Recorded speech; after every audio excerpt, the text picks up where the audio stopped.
Herra Jóni, hvað svona skilur á milli þessara liða í dag? Þetta tæft, en hvað klikkar í því?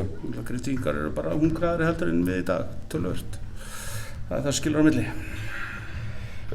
Var eitthvað í þínu gameplani sem var ekki að ganga upp í dag? Alls ekki, gameplani mitt gekk sjálfum sér alveg upp, við skutt 26% í dag, overall. Ég man ekki eftir að hafa unni körfuboltaleik að vera að skjóta svona lága prósentu og á meðan við gerum þetta svona þá vinnum við ekki neitt. Nei.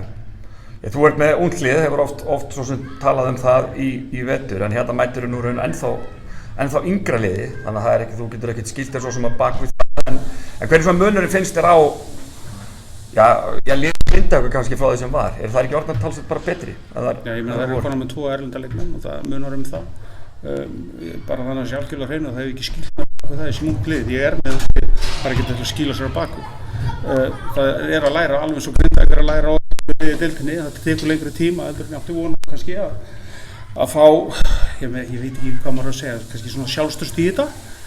Við náðum rosaflottu rönni í upphæðu tímabils eða svona miðbikinn fyrir áramótin og höfum ekki náð að fylgja því eftir og það bara reynsluleysi og ekkert annað og það stílast á aldur hvort það heitir Keflavík eða Grindavík eða eitthvað annað, alveg eins og Grindavík búið að vera í hörkuleiki núna meira og minna eftir áramót eftir að það er bættu vissu erlendu leikmanni og hafa ekki náð að klára fyrir dag og það framfaraskrif fyrir þær en það að taka það fram að við erum, ég ætla bara að segja aftur, við erum unglið, við erum einn erlenda leikmann þannig að þetta þungt en við getum gert betur og það kannski það sem að trufla mig að skotnendígin.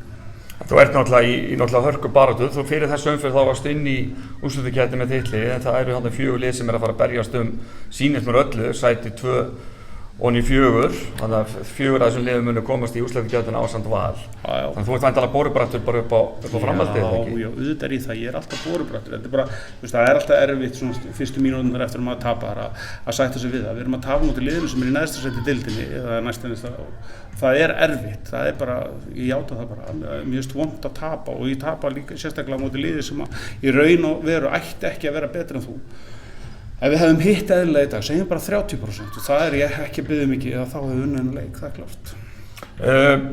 Þessi deild, þetta hefur sjaldan verið eins svona spennandi, það bara átt eins og segi, sæti 25 og svo virðist baráttan fallið ætla að verða bara jafn hatrum. Hvernig sérðu þá baráttu þróast? Fallbaráttuna þá? Já.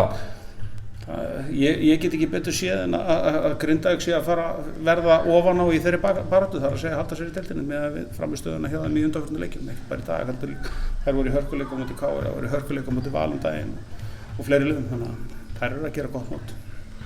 En upp á framhaldið, hvert stefnur? Bara að ná þessu 4. sæti eða ertu að horfa eitthvað ofar? Ég stefna alltaf að vinna alla leiki sem ég fer í og stelpurnar mín að gera það líka. Auðvitað stefnum af því að ég setti stefnum og það endaði 3. sæti í deildinni á regular season og við ætlum bara að halda okkur við þá stefnum. Flottir, takk.